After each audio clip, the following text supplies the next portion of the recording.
cet après-midi, je voudrais continuer d'évoluer dans une thématique que nous avons commencé maintenant depuis plusieurs semaines, qui consiste à comprendre l'impact et la sagesse du temps. Amen, amen. Est-ce que tu peux dire avec moi le temps? Le temps est une denrée, est une création divine. Alléluia. Et depuis plusieurs semaines, on a beaucoup parlé de l'impact du temps dans nos vies. Et toute personne, puisque nous sommes dans une année où nous voulons progresser, augmenter, être meilleur, toute personne qui a ces prétentions-là doit avoir la sagesse, l'interprétation et la compréhension de ce qu'on appelle le temps. Amen. Je vous avais dit que dès le plus bas âge, on entraîne les enfants à prendre en considération l'environnement dans lequel ils se trouvent. Et dans les choses basiques qu'on enseigne aux enfants, c'est la compréhension du temps et de l'espace. Alléluia. Le temps et l'espace. On leur enseigne rapidement à savoir se situer dans le temps. On leur enseigne rapidement à savoir qu'aujourd'hui on est dimanche, demain ça sera lundi. On leur enseigne rapidement de comprendre qu'il y a des saisons dans la vie. On leur enseigne rapidement de savoir qu'il y a des moments de la journée. Il y a le matin, le midi, le soir, toutes ces choses, ce sont des compréhensions basiques. Amen, amen. Et il est important pour une personne qui veut prétendre évoluer et réussir dans la vie, d'avoir une bonne connaissance du temps. Le problème que nous avons essayé de résoudre, c'est qu'il y a plusieurs temps. Et il nous faut d'abord commencer par comprendre qu'est-ce qu'on appelle le temps. C'est quoi la définition? Et dans la définition, on en a pris 4. Il y a plusieurs définitions du temps. On a parlé du temps atmosphérique, la pluie, le beau temps, la neige, le froid, le chaud. On a parlé du temps chronos, ça c'est le temps de l'horloge, les minutes, les secondes, les heures, les mois, les années. On a parlé du temps, comment on appelle ça? Kairos, qui est le temps métaphysique, le temps ressenti. Les périodes, ça fait plus référence au cycle. Et on a parlé du temps aion, qui lui aussi est un temps cyclique, mais qui est un temps répétitif. Est-ce que quelqu'un m'a suivi? Là, c'était pour la définition du temps. Et on a parlé beaucoup de ça, je crois que ça nous a bénis. Qui a été béni par ces paroles? Ensuite, Dieu nous a parlé par rapport au temps. Il nous a expliqué qu'il y a 2 tableaux. Il y a ce qu'on appelle le temps linéaire. Dis avec moi le temps linéaire. Le temps linéaire, c'est le temps qui ne revient pas. C'est le temps qui passe et qui ne peut plus être rattrapé. Parce que le temps linéaire, c'est un temps qui ne peut plus jamais revenir. Le temps ne peut pas, c'est une denrée, mais on ne peut pas la conserver dans un frigo. On ne peut pas dire au temps d'attendre, partir faire ses affaires et revenir le retrouver et là où on l'avait arrêté. Amen, amen. Ça, c'est le temps linéaire. Mais il y a aussi ce qu'on appelle le temps qui fait plus référence aux saisons, qu'on appelle le temps cyclique, le temps des saisons. Et les cycles se répètent. C'est des choses qui partent, mais qui reviennent aussi. Si on a loupé une édition, on peut retrouver l'autre édition. Amen, amen. Et comme l'année dernière, tu avais loupé Roua 1 et Roua 2, cette année, tu ne louperas pas parce qu'il y a un temps cyclique pour toi. Amen. Celui qui a dit Amen, qui reçoit la portion aussi. Amen. Au bon moment, au nom de Jésus. Amen, amen. Et Ecclésiaste 3 nous dit, il y a un temps pour tout. Il y a un temps pour toutes choses. Mais écoutez, Ecclésiaste précise, il y a un temps pour toutes choses, mais il précise sous le soleil. Amen. Ce qui signifie qu'au-dessus du soleil, il n'y a plus de temps. On entre dans une phase où le temps n'a plus d'importance. C'est la phase de l'éternité. Et souvenez-vous qu'on a expliqué que Dieu ne vit pas dans le temps de l'homme. Dieu a créé le temps pour l'homme, pour qu'il puisse se situer, marquer les temps, les époques, les années. Mais Dieu vit à l'extérieur de ça. Amen. Et on a précisé que le temps que nous vivons, dans lequel nous vivons, n'est qu'une parenthèse. Une petite parenthèse dans l'éternité dans laquelle Dieu vit. Amen, amen. Maintenant, il faut, pour réussir, comprendre dans quel temps est-ce que tu es et quelles sont les saisons aussi dans lesquelles tu te situes. Et pour ça, on avait expliqué que la Bible, pas moi, mais la Bible nous parle de 3 saisons majeures dans la vie d'un homme. 3 périodes ou 3 stages majeurs de la vie d'un homme. Et on avait pris mes cobayes et j'avais expliqué que le premier temps ou le premier stage de la vie, c'est ce stage-là où est située la bien-aimée, qui est ce qu'on appelle la saison du matin, ou encore la saison de la petite enfance. On a dit petits enfants, ou encore la saison du demander. Et on vous donnera. Cherchez et vous trouverez. Frappez, on vous ouvrira. Il y a 3 saisons, ok? Mais qui correspondent bibliquement à 3 étapes. On appelle ça la période du demander. En même temps, on appelle ça la période du matin. En même temps, on appelle ça aussi la période de la petite enfance. Ensuite, on explique que de 0 à 30 ans, là, à 30 ans, on franchit un cap. On rentre maintenant dans la saison du midi, qui est en même temps la saison du chercher, qui est en même temps la saison des jeunes gens ou encore des adultes dans d'autres versions. Ok? Donc nous quittons la saison du matin où le soleil commence à se lever. Le soleil se lève à... Où ça? Je vais voir si les gens ont été à l'école. Le soleil se lève où? À est ou ouest? Qui dit est? Non, qui dit est, levez la main. Donc tous ceux qui ne lèvent pas la main, ça veut dire que vous dites ouest. Sortez d'ici. Il se lève à l'est. Hein? Vous aussi. Oui, vous n'allez pas à l'école après. On va parler de l'école. L'école, c'est ici, là. Tu vois, tu as loupé ça, maintenant tu manques des informations. Tu manques des informations. Bref, le soleil se lève. Il se lève, il se lève, il se lève, et il arrive, comme on dit, à son zénith. Au moment où il est en pleine possession de ses moyens, à son apogée. L'apogée d'un homme se situe entre 30 et 50 ans. Mais le 30 ans, c'est à peu près, c'est pas précis, on n'est pas à une année près, mais c'est d'expliquer globalement que l'homme arrive à son plein potentiel, à sa pleine mesure, il arrive à ce qu'on appelle la force de l'âge. Normalement, un homme est très fort à ce moment-là. C'est là où il est censé être solide, il a bâti sa réputation, son éducation, et il est en train d'émerger fortement. Et là, quand le soleil a son zénith, on dit qu'il commence à descendre. Il commence à descendre et aller vers son coucher jusqu'à la période de 50 ans. Ici, on est entre 30 et 50 ans. Où là, maintenant, on arrive à la période du soir. Amen. Et c'est la période où, maintenant, on ne demande plus, où on ne cherche plus, mais où on a trouvé. On a trouvé les clés de la vie. On fait des conclusions. On a vu des choses. On a expérimenté des choses. On peut maintenant transmettre les connaissances parce qu'on a déjà demandé, on a déjà cherché, on a trouvé. Et maintenant, on a déjà trouvé ici. Amen. Donc c'est la période où on ne cherche plus, où on sait où trouver les choses et où on frappe seulement et on nous ouvre. Alléluia. Et après, je peux dire qu'il y a une autre période qu'on appelle la période de la nuit où là vraiment ton soleil se couche pour ne plus jamais se relever. Ok? Mais, j'avais précisé qu'après cette étape-là, il y a une autre vie qui commence pour l'éternité. Amen. Donc maintenant, en parlant de ces 3 saisons, ces 3 âges de la vie, il faut comprendre qu'il y a des choses, j'en ai parlé ce matin avec les moins de 30 ans, il y a des choses à faire ici, entre 0 et 30 ans. Il y a des actes à poser, il y a des connaissances à acquérir, il y a beaucoup de choses à faire que si on ne les fait pas ici, ça sera très compliqué de les faire après, parce que soit on pourra être, comme j'ai dit, motivé, mais on ne sera pas qualifié. On pourra être enjoué, mais on ne sera pas choisi. On n'aura plus les critères nécessaires, on n'aura plus la force nécessaire pour faire les choses. Amen, amen. Amen, amen. Maintenant, on a expliqué que ça, là, c'est ce qu'on appelle le temps linéaire. Ça veut dire quelqu'un qui franchit l'étape, par exemple, du midi, ne peut plus revenir en arrière pour dire « j'ai raté mon enfance, je veux revivre les choses que je n'ai pas eues, etc. etc. » Il ne peut plus. C'est fini, ça part et ça ne revient plus. Ça, c'est le temps linéaire. Amen. Dis avec moi le temps linéaire. Et on a expliqué que dans les temps linéaires, il y a des temps de cycle. On a dit, entre 0 et 30 ans, il y aura plusieurs étés, plusieurs hivers, plusieurs saisons qui vont se répéter. Entre 0 et 30 ans, il y a potentiellement 30 étés, 30 printemps, 30 automnes, 30 hivers. Amen. Parce que chaque année, on revient sur les mêmes choses. OK? Maintenant, la capacité d'un homme à réussir réside dans la capacité à savoir où est-ce qu'il se situe, numéro 1. Parce que je vous dis, ça vous paraît simple, mais il y en a qui ne savent pas où ils se situent. Il y en a qui se comportent ici comme s'ils étaient là-bas. Et il y en a qui se comportent là-bas comme s'ils étaient ici. C'est comme s'ils ont un dérèglement en eux. OK? Donc, il faut savoir où se situer. Il faut savoir quoi faire par rapport à où on est. Et il faut aussi avoir la connaissance des cycles dans lesquels on est dans la saison. Est-ce que quelqu'un me suit? Il faut savoir, par exemple, oui, je suis dans la saison du matin, mais je suis dans une saison d'hiver, dans la saison du matin.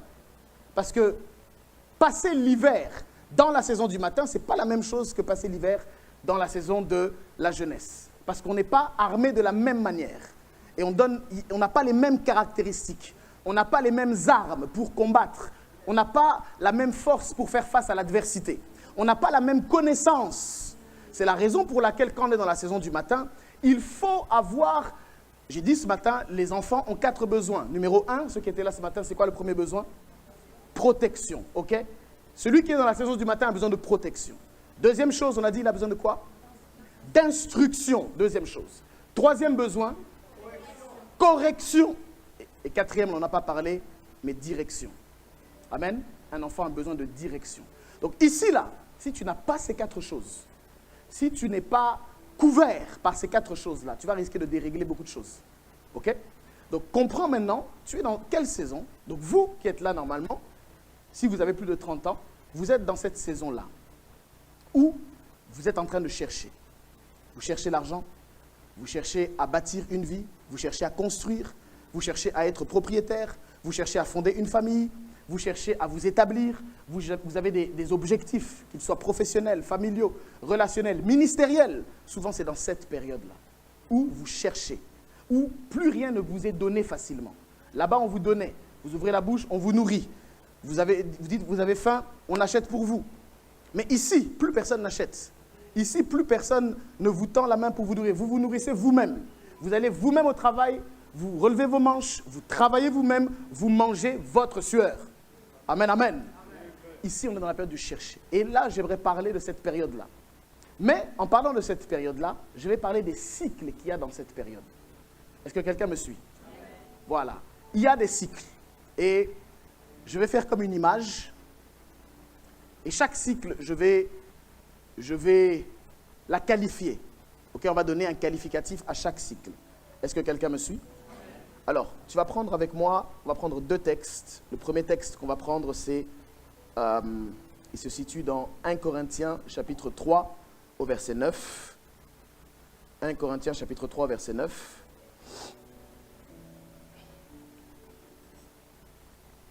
Et nous allons lire ensemble. Est-ce que tu es avec moi ce matin? Ça va, tu me suis toujours? Si tu me suis, dis avec moi, je te suis. Alors, il est écrit ceci. 1, 2, 3. Oui. Vous êtes quoi? Vous êtes quoi? Vous êtes le champ de Dieu, l'édifice de Dieu. Amen. Retiens ça. Je suis, dis avec moi, je suis le champ de Dieu. Je suis l'édifice de Dieu. Une deuxième fois, je suis le champ de Dieu. Je suis l'édifice de Dieu. Dis à ton voisin, tu es le champ de Dieu. Tu es l'édifice de Dieu. Et dis à l'autre voisin, tu es le champ de Dieu. Tu es l'édifice de Dieu. Amen, amen. Amen, amen. Alors, nous sommes le champ de Dieu, ok? Retiens donc ça. Retiens que l'accomplissement de tout ce que Dieu veut faire dans ta vie va nécessiter que tu ne pries pas seulement. Ok? La prière va être importante, je ne néglige pas la prière. Mais je dis, il y a d'autres choses qui ne demandent pas la prière, mais qui demandent que tu atteignes simplement une stature pour les obtenir. Que tu atteignes un certain degré pour les obtenir. Quand tu atteins ce degré-là, ou ce que je peux appeler de manière erronée l'âge spirituel nécessaire, tu peux attraper ces choses. Amen, amen. Amen, amen. Quand on est enfant, j'ai dit on demande. Ok? Ça veut dire si l'enfant a faim, il va demander. Maman, j'ai faim. Maman, j'ai besoin de boire, j'ai besoin de manger. Et on va lui préparer.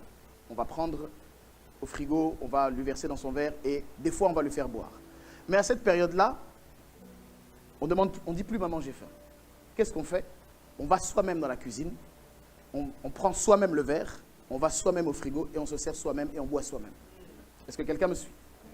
Est-ce que quelqu'un me suit? Donc, tu vois qu'entre ici et là-bas, tu ne cesses pas d'être fils de la maison. Simplement, ta taille, ton incompétence t'empêche de faire toi-même, d'être autonome.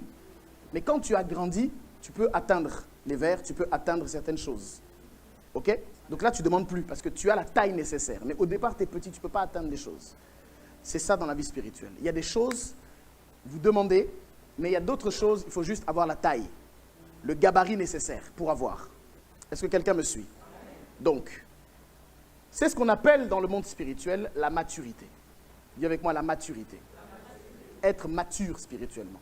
Parce qu'en réalité, je le redis, spirituellement, on n'a pas d'âge. Parce que nous avons tous été créés le premier jour. Du moins, le 6e jour, pardon. Amen. Où Dieu créa l'homme. On dit Dieu créa l'homme, l'être humain. Nous avons tous été stockés en Adam. C'est pourquoi il est écrit, car tous ont péché et sont privés de la gloire de Dieu. Pourquoi? Parce que Adam, par ailleurs, signifie humanité. Donc tout ce que Dieu disait à Adam, il le disait à l'humanité tout entière.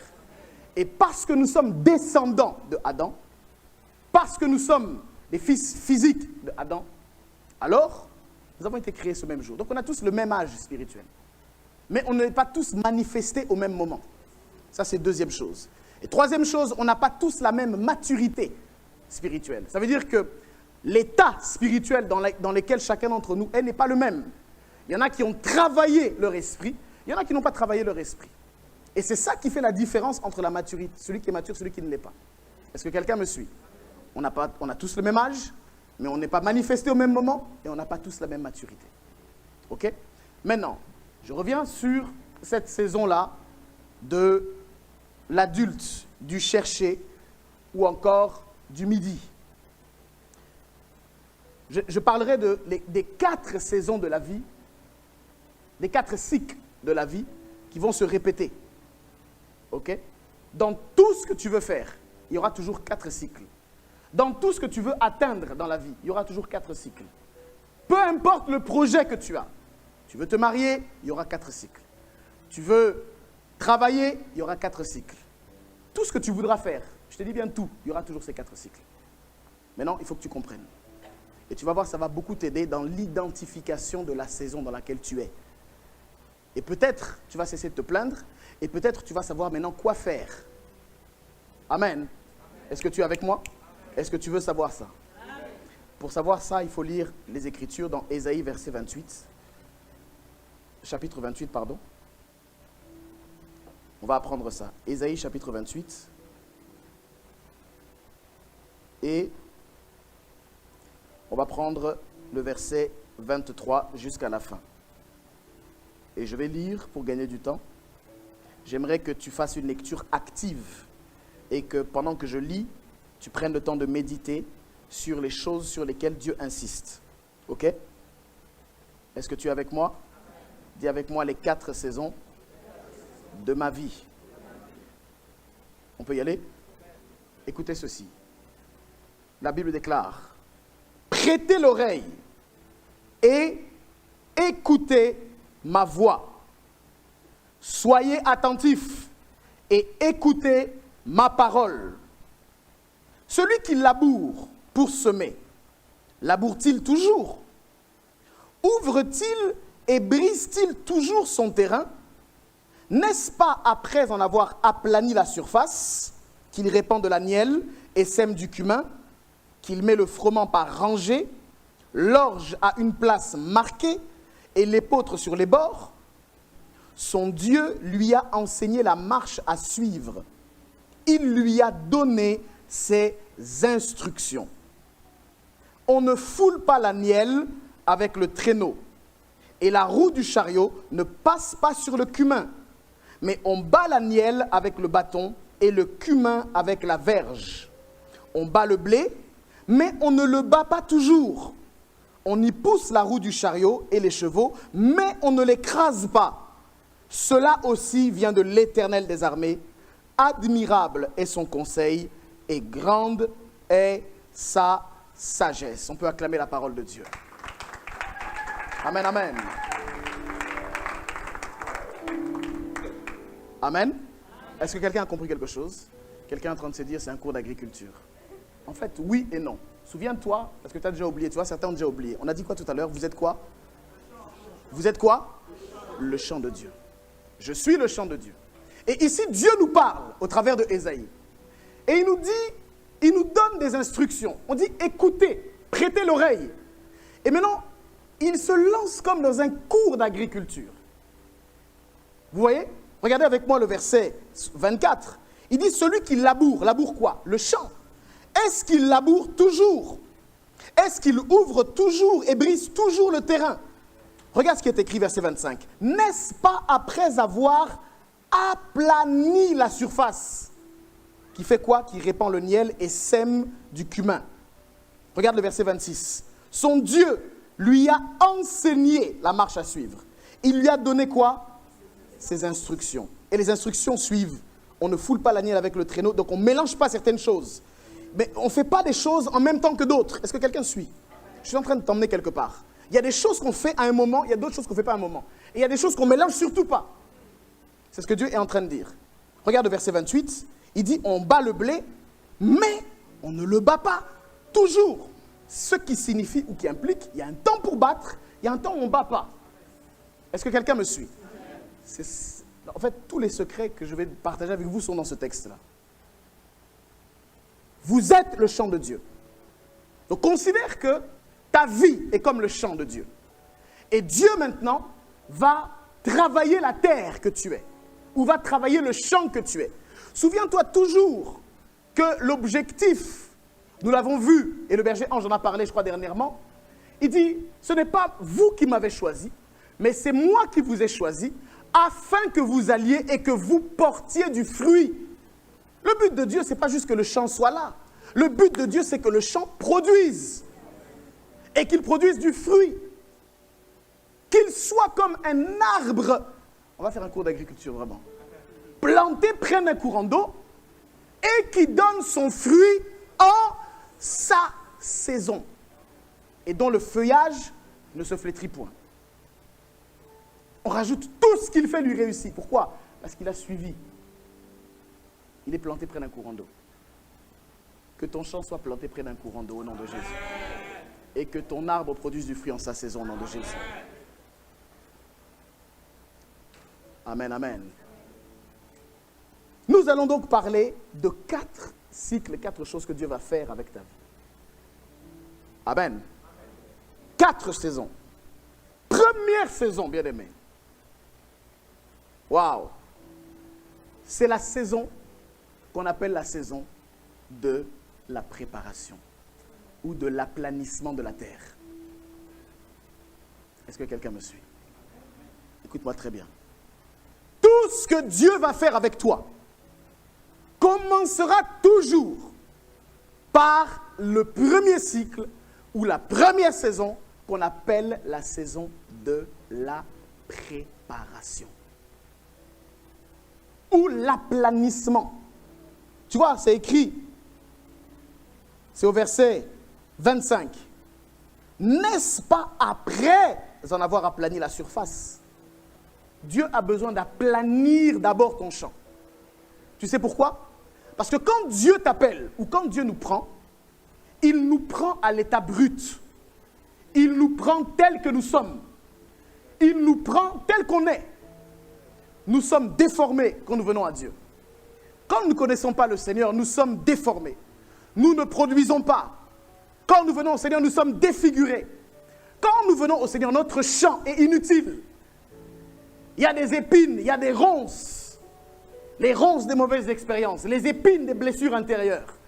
Quand nous venons à Dieu, les sangliers attaquent notre champ, le champ que nous sommes. Nos récoltes sont pourries. Elles sont attaquées par les oiseaux. Parce qu'il n'y a pas un protecteur, il n'y a pas un épouvantail. Il n'y a pas le Saint-Esprit qui garde, il n'y a pas le bon berger qui garantit la bonne récolte. Les attaques démoniaques, c'est les sangliers qui viennent, qui ravagent, qui soulèvent la terre, qui la piétinent. Nous ne pouvons pas bien nous entretenir si notre champ n'appartient pas d'abord à Dieu. Pour que notre champ soit sécurisé, il faut qu'il soit remis à Dieu. Maintenant, quand le champ est remis à Dieu, dans l'état dans lequel il l'a trouvé, première des choses que Dieu va faire, bien-aimé, c'est d'abord de préparer. La saison de la préparation. Dis avec moi la préparation. C'est une saison, bien-aimé, une saison de nettoyage. Dis avec moi le nettoyage. Physiquement, c'est une saison où la terre est labourée. La terre de ton champ puisque tu es le champ de Dieu. La terre est retournée en dessous, au-dessus. La terre est travaillée. La terre est remuée. La terre est secouée. Dans le champ de ton cœur, Dieu va opérer tout ça. Et c'est la raison pour laquelle c'est une saison au cours de laquelle tu vas connaître des combats, même dans ta vie spirituelle. C'est une saison de sens dessus-dessous. Une saison où tu te bats. Une saison où c'est difficile, où c'est compliqué, où tu luttes avec le péché, où tu luttes avec les mauvaises pensées. C'est une saison où Dieu est en train d'enlever toutes les mauvaises herbes. Il enlève les mauvaises herbes. Mais c'est une saison aussi où Dieu attaque les mauvaises pierres qu'il y a dans la terre. Parce que les pierres ne servent à rien dans la terre. Donc il faut que la terre soit remuée, qu'on enlève les pierres, qu'on enlève les mauvaises fréquentations, qu'on enlève toutes les mauvaises choses. C'est une saison où tu vas souffrir. Ça, c'est la saison de la préparation. Tu vas beaucoup souffrir. Tu vas souffrir. Pas parce que Dieu te fait la guerre comme tu en as l'impression, non. Mais tu vas souffrir souvent à cause de ton entêtement. Souvent, tu vas souffrir à cause de ta têtutesse. Tu vas souffrir à cause de ta lenteur à obéir. Ou carrément ta désobéissance. En fait, dans la saison de préparation, souvent tu souffres à cause de toi. Tu souffres à cause de tes caprices. Tu souffres, à cause de la manière dont tu vois les choses. C'est toi qui es responsable de ta souffrance. Amen, amen. Et cette saison de préparation, elle est dans les cycles, mais de manière générale, elle s'inscrit dans la période de l'enfance. C'est là où tu dois te préparer. C'est là où Dieu doit forger ton caractère. C'est là où Dieu doit asseoir des valeurs. C'est là où Dieu doit te communiquer sa pensée. C'est là, comme j'ai dit, tu dois être protégé, corrigé, instruit. C'est là, dirigé. C'est là. Préparation. Dis avec moi la préparation. C'est comme s'il y avait un tracteur qui passait sur toi dans cette saison. C'est la saison où tu te rends compte que la vie chrétienne n'est pas celle qu'on t'avait présentée au départ. Venez à Jésus, vous ne serez pas déçus. Il n'y aura plus de combat. Vous serez... C'est la saison des combats. Ouais.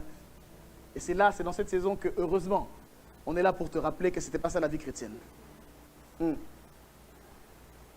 C'est là. Dans cette saison de préparation, tu souffres beaucoup à cause de toi-même. Amen. Généralement, c'est une saison où tu passes beaucoup de temps à négocier avec Dieu. Tu négocies sur tout. Tu réfléchis sur tout. C'est une saison où tu n'es pas trop responsable. Où tout ce que tu vis, tu cherches à trouver des boucs émissaires. Soit c'est les gens, soit c'est les circonstances, mais tu ne te responsabilises jamais. Des fois même, tu vas jusqu'à accuser Dieu. Dans la saison de préparation. C'est une saison où tu as tendance à poser des conditions pour obéir. Tu poses beaucoup de conditions pour obéir.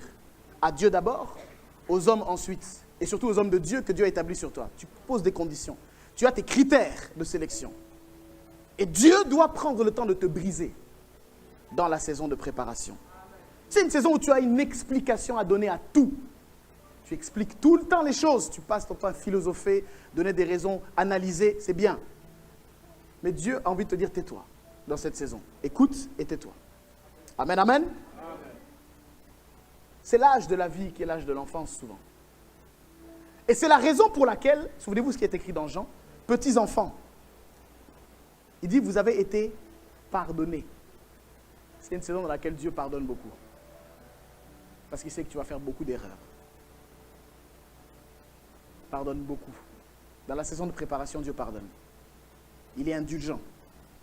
Il comprend. Et nous aussi, en tant qu'hommes, on comprend. Alléluia. Il dit, je vous ai écrit, petits enfants, parce que vos péchés, numéro 1, sont pardonnés, et 2, parce que vous avez connu le Père. Amen. Amen. Dis avec moi la saison de préparation.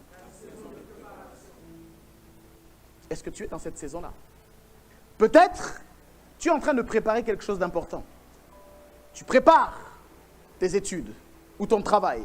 Tu prépares ton mariage. Tu prépares un nouveau projet. Tu passeras par la saison de préparation. Dieu va te préparer. Amen, amen. Jésus a passé 30 ans de sa vie à se préparer pour exercer 3 ans et demi. Est-ce que quelqu'un m'a suivi? Regardez le quotient. Tout ça de préparation pour ça d'exercice. Vous savez ce que nous on fait? On fait ça de préparation et on veut exercer comme ça. Vous savez ce que les chrétiens font? Regardez ce que Jésus faisait. Il priait toute la nuit et il passait 2 minutes avec les hommes. Sois guéri. Recouvre la vue. On touchait son vêtement, c'est fini. Vous savez pourquoi il ne passait pas de temps avec les hommes? Parce qu'il passait beaucoup de temps avec Dieu. Mais nous, on fait l'inverse. On passe beaucoup de temps avec les hommes et peu de temps avec Dieu. La préparation. Dis avec moi la préparation. Parce que la qualité de la préparation détermine la qualité de la performance. Accepte de te préparer. Il y a beaucoup de choses pour lesquelles les gens ne veulent plus se préparer. Parce qu'ils pensent savoir, ils pensent connaître, ils pensent avoir la connaissance nécessaire. Ils ne se préparent plus. On se prépare, vous savez qu'on ne se prépare plus pour le ministère. Même pour le ministère, on ne se prépare plus. Il suffit que quelqu'un juste ait une parole de connaissance et que Dieu soit passé par ses mains, c'est fini.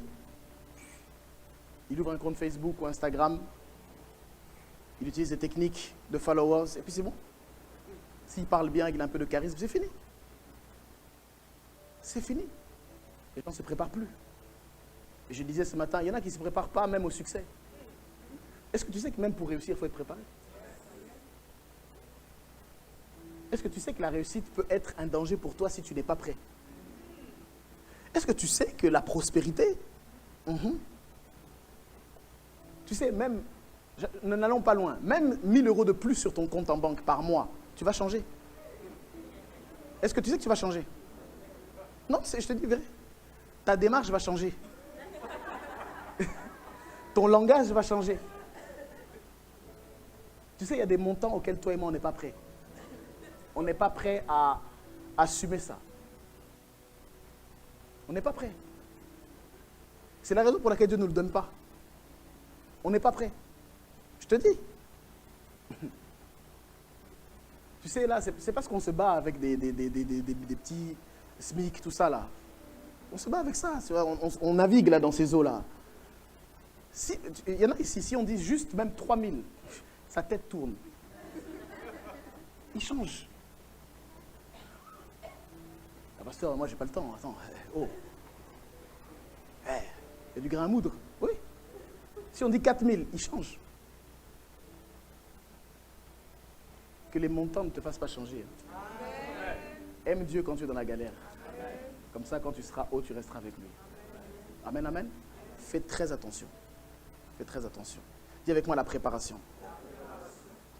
Deuxième saison qui est importante, c'est la saison de la semence. Dis avec moi la semence. C'est le temps où tu sèmes. Là, c'est un temps où tu ne te prépares plus. Une fois que tu as passé la préparation, c'est là maintenant où tu peux semer. L'erreur, c'est que nous, on veut semer là où on n'a pas été préparé. C'est ça le problème. Et même des fois, nous, les leaders, on ne prépare pas suffisamment les gens, on sème des gens en eux. Tu sais, c'est quoi semer? C'est semer du temps. Semer de l'enseignement. Semer de l'esprit. Est-ce que tu sais que quand tu es assis comme ça, tu m'écoutes? C'est une semence que je suis en train de déposer. Et maintenant, la qualité de ta terre va dépendre de la qualité de la pousse. La manière dont tu sais protéger les paroles qui te sont données, la manière dont tu as appris à arroser les choses qui te sont transmises, c'est ça qui va déterminer la pousse. Mais est-ce que tu sais qu'il y a des gens qui ne sont pas préparés? Tu sèmes dans leur vie, tu sèmes dans leur vie, tu sèmes dans leur vie, tu transpires, mais ils ne sont pas prêts.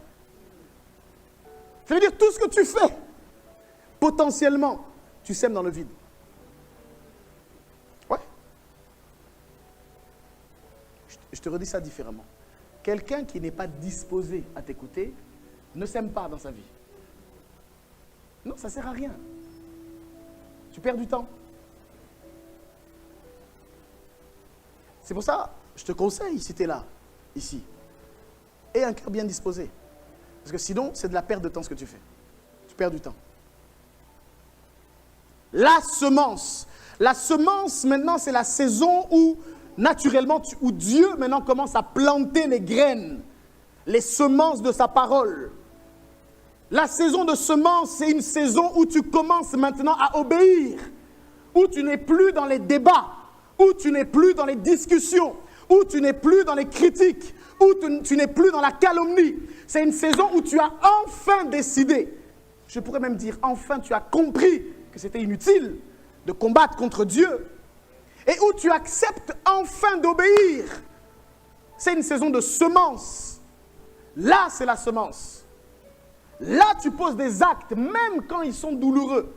Tu le fais quand même. C'est ce dont la Bible parle dans Psaume 126 au verset 6. Regarde avec moi ce verset. Tu vas voir avec moi le verset. Il est écrit que celui qui marche, regarde, celui qui marche en pleurant quand il porte la semence revient avec allégresse quand il porte ses gerbes. Amen. C'est une saison où tu pleures quand tu portes la semence. Ça fait mal. C'est une saison où tu obéis avec douleur, mais où tu obéis quand même. Alléluia. C'est une saison où tu marches avec la semence, où tu portes la semence, mais bizarrement, où rien n'a encore changé. La saison de semence, rien ne change. Quand tu sèmes le grain dans le champ, rien ne change. Le champ ne change pas. Physiquement, visuellement, il n'y a rien qui se passe. Est-ce que quelqu'un me suit? C'est une saison spirituelle dans laquelle il est possible que tu sèmes des prières et rien ne se passe. Il est possible que tu sèmes du temps à l'église et rien ne change. Il est possible que tu intercèdes pour les uns et les autres et tu es toujours stérile. Il est possible que tu obéisses à Dieu comme jamais, que tu sois comme Anne dans le temple. Je ne parle pas de la mère de Samuel, je parle de l'autre qui a reçu Jésus. Et où rien ne se passe, tu es toujours malade. C'est une saison de semence où apparemment, quand tu regardes, même quand les gens te regardent, ils se disent, mais qu'est-ce que tu perds ton temps à continuer d'être fidèle? Qu'est-ce que tu perds ton temps à continuer d'investir dans le royaume? Qu'est-ce que tu perds ton temps à continuer à prier? Tu perds ton temps. C'est une saison où même on va chercher à te décourager d'être fidèle à Dieu. C'est une saison où même toi, tu vas te poser la question si Dieu existe réellement.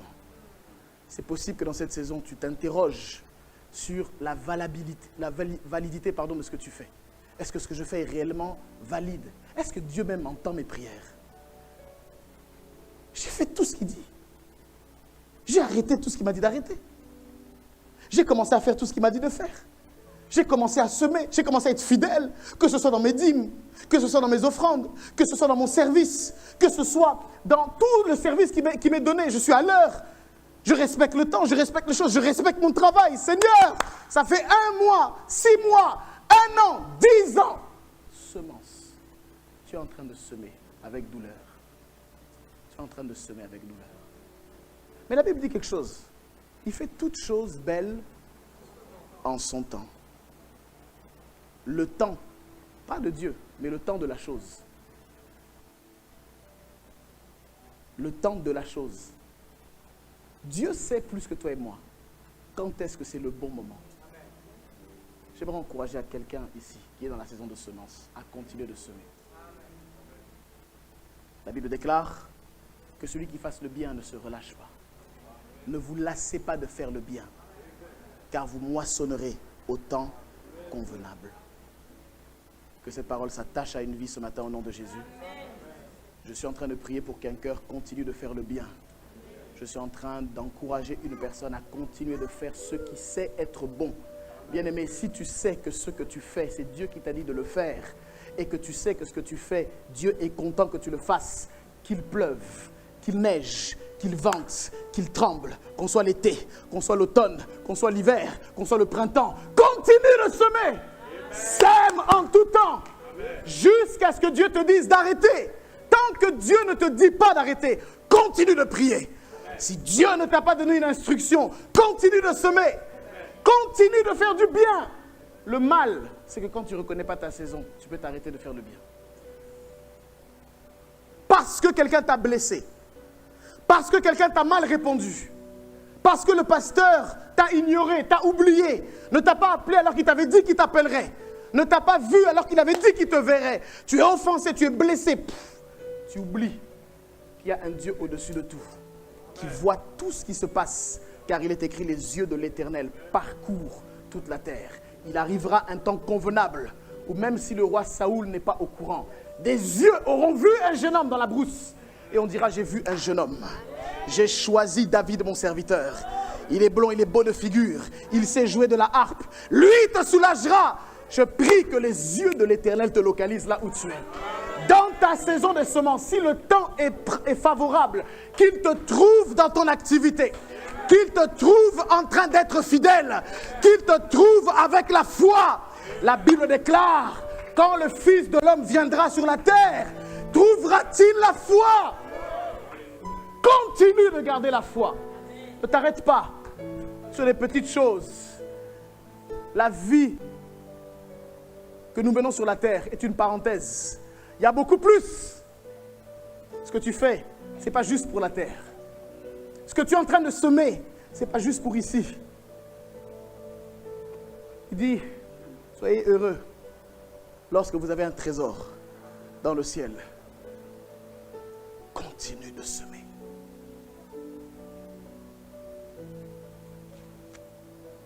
C'est la saison où tu souffres, plus à cause de ta désobéissance, mais là où tu souffres à cause de la justice. C'est une saison qui ressemble un peu à la vie de Joseph, où tu es emprisonné à cause de la vérité. C'est une saison où il est possible que Dieu permette que tu passes par certaines épreuves, mais alors que tu étais intègre. C'est une saison où on peut t'accuser faussement. C'est une saison où la femme de Potiphar peut t'envoyer au cachot. Mais, un jour je sais, un jour je sais qui se lèvera dans ma vie comme le dernier. Un jour je sais, un jour je sais, un jour je sais, un jour je sais.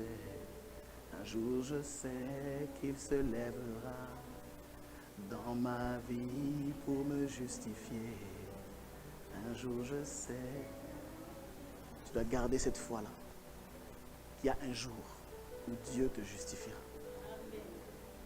Et où il pourra te faire passer de la prison au palais royal. Que cette grâce s'attache à ta vie.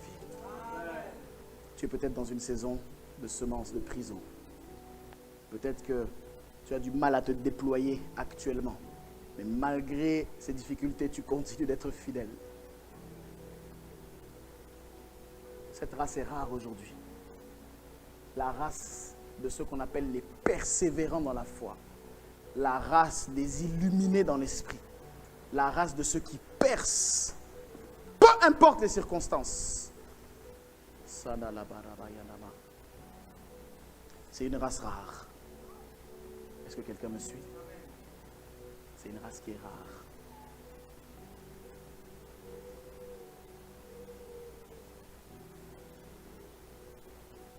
C'est une saison où tu obéis à Dieu. Où ton obéissance peut même te coûter ta place dans certains milieux. Ça peut te coûter des amitiés, cette saison-là. De semences. Ça peut te coûter d'être privé, d'être rayé de certains agendas. Ça va te rayer de certains agendas. Ça va te rayer de certains programmes. Mais malgré tout, c'est bizarre. C'est une saison où malgré tout ça, en toi, parce que tu sais que tu fais ce qu'il faut, il y a la joie du Seigneur. C'est une saison où malgré tout ce qu'il y a autour, tu es porté par une paix qui te fait comprendre que t'inquiète pas. Un jour, je sais. Allez, alléluia. Parce que c'est une saison où tu as compris que tant que tu n'obéis pas, tu n'avanceras pas. Amen. Troisième saison. La terre a été préparée. Tu es là. Paf! Maintenant, tu commences à semer. Et en même temps que tu sèmes, il y a une autre saison qu'on appelle la saison de l'attente. Ah oui. Dis avec moi, attendre. Ouais. Il y a une saison où tu vas attendre. Alléluia. Et j'aimerais commencer par vous dire que attendre ne signifie pas ne rien faire. Alléluia. Attendre, ce n'est pas s'asseoir et croiser les bras. Non. Parce que, soyez d'accord avec moi, tu es le champ de Dieu. Et quand, ceux qui ont fait un peu d'agriculture le savent, quand tu aplanis et que tu sèmes, il y aura toujours quand même des mauvaises herbes qui vont pousser à droite et à gauche. Et ces mauvaises herbes-là ont des noms. La paresse. C'est une mauvaise herbe qui peut pousser dans la saison de l'attente. L'impatience. C'est une mauvaise herbe qui peut pousser. Le découragement. C'est une mauvaise herbe qui peut pousser pendant que tu es dans la saison de l'attente. Le laisser aller. La négligence. Penser que c'est fini. Que j'ai déjà été préparé. Que j'ai semé et que je n'ai plus rien à faire. La négligence, le manque de vigilance. Des fois, dans la saison d'attente, tu peux être exposé aux mauvaises herbes, des murmures, de l'irritation, de la frustration. C'est une saison où Dieu veut t'apprendre à te calmer.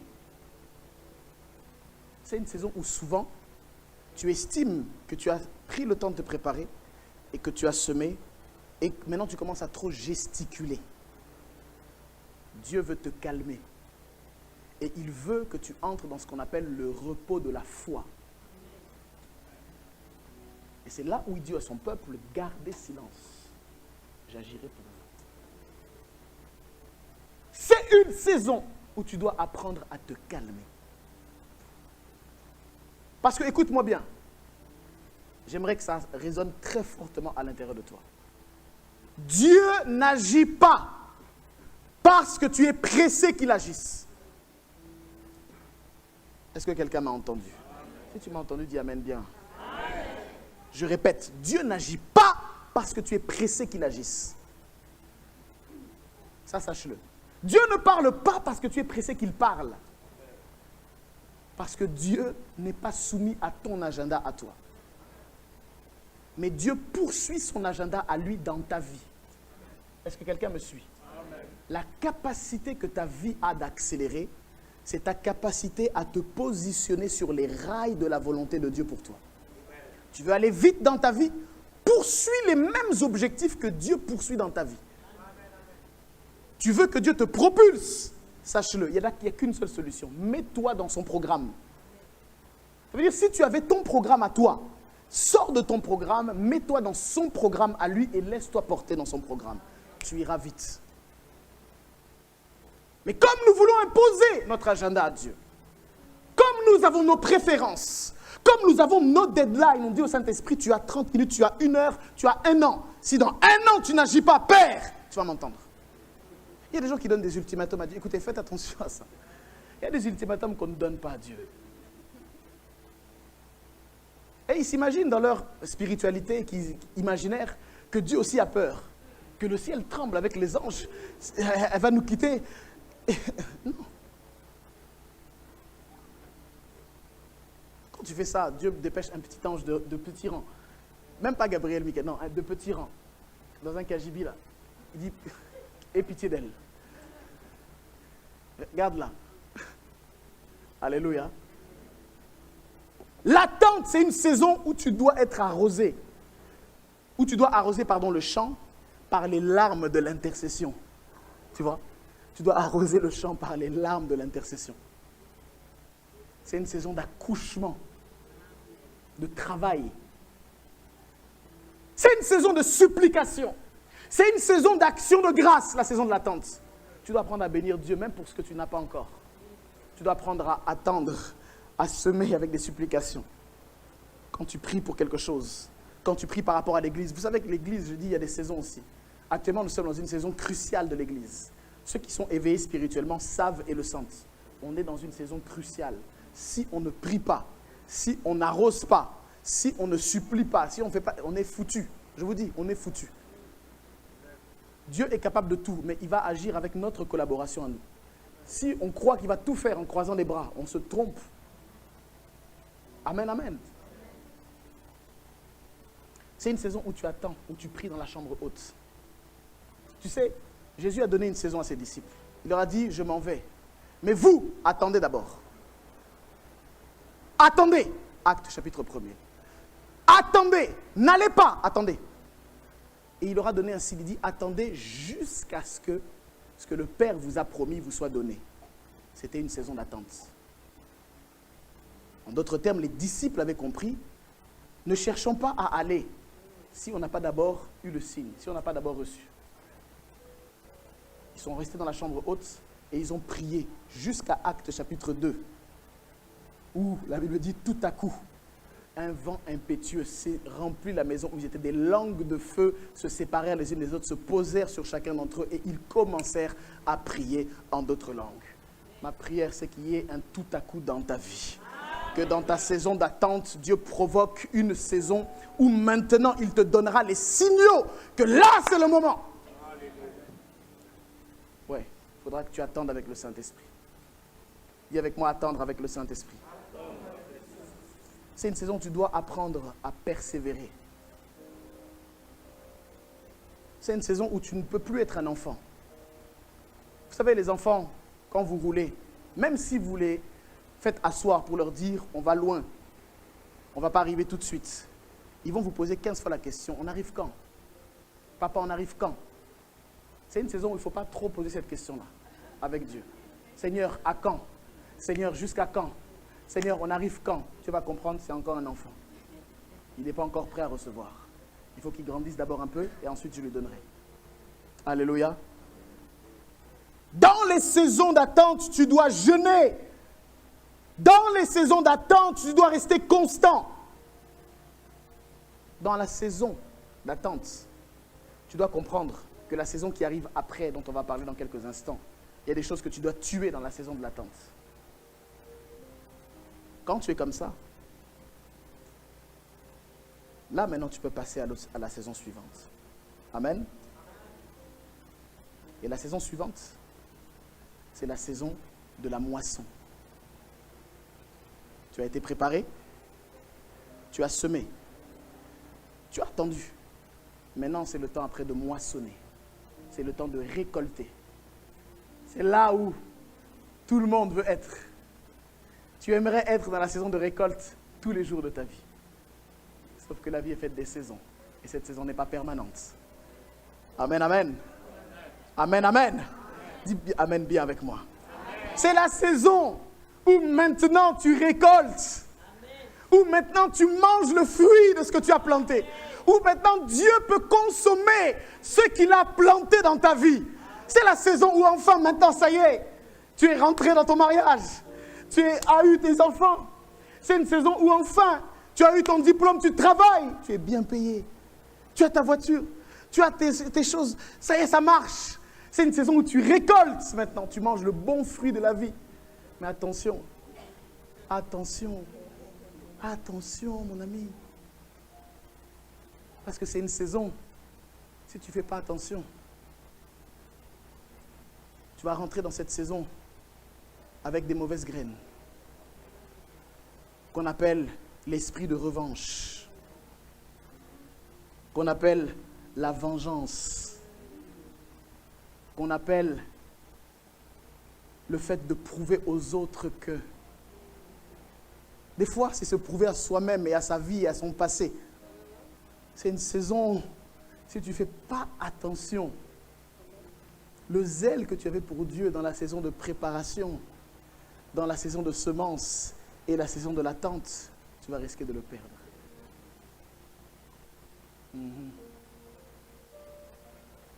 C'est une saison où ce que Dieu t'a promis est maintenant manifeste.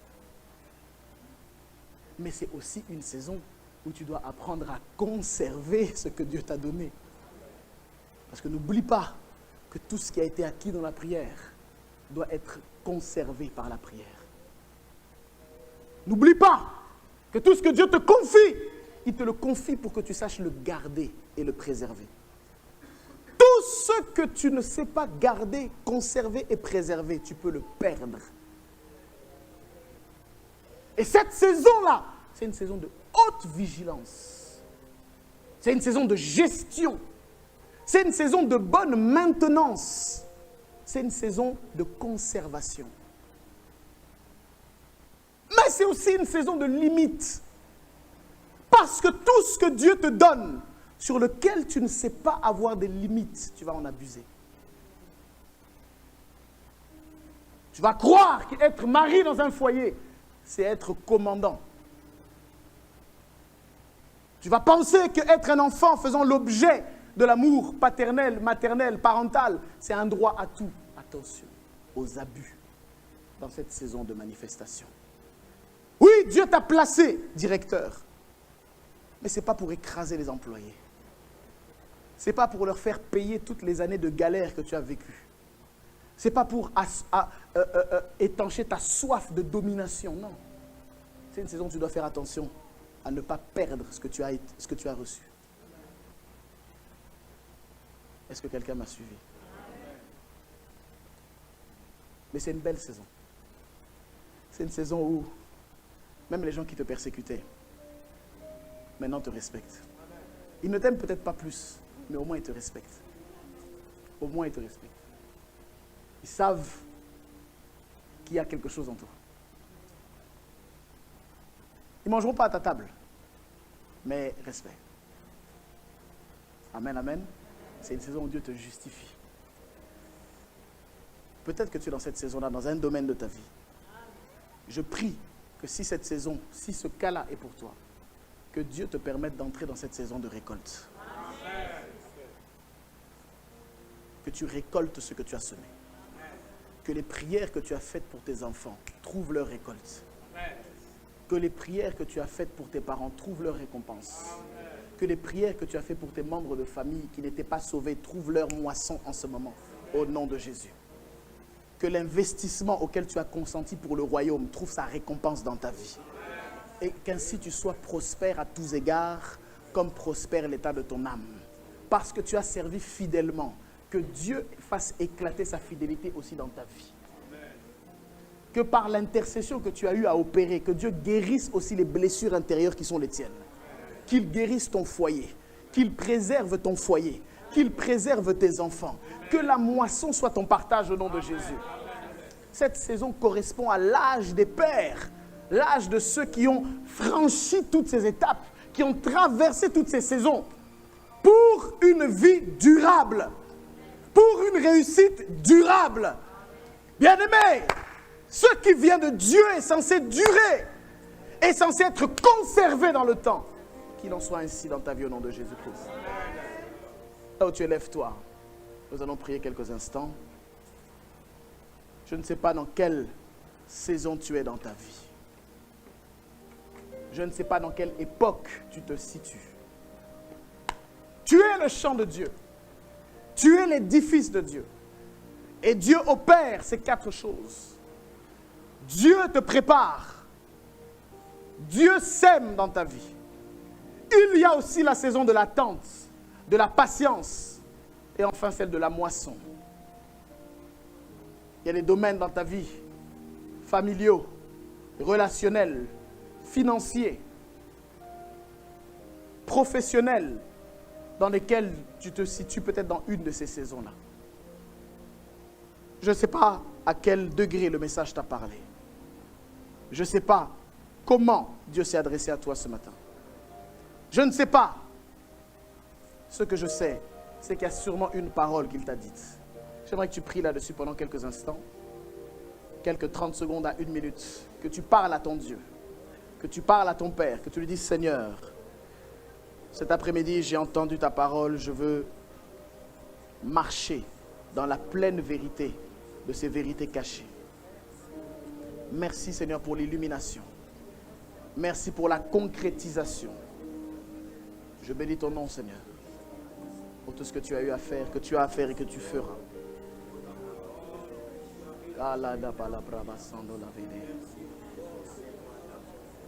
Lo canta la braba zonde de vie. Bracy clanta la badi hedeson.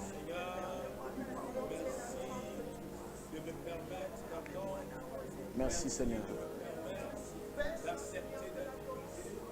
Tu es dans une saison. Puisses-tu la reconnaître. Puisses-tu savoir en tirer le meilleur. Puisses-tu être informé sur les choses que tu dois faire.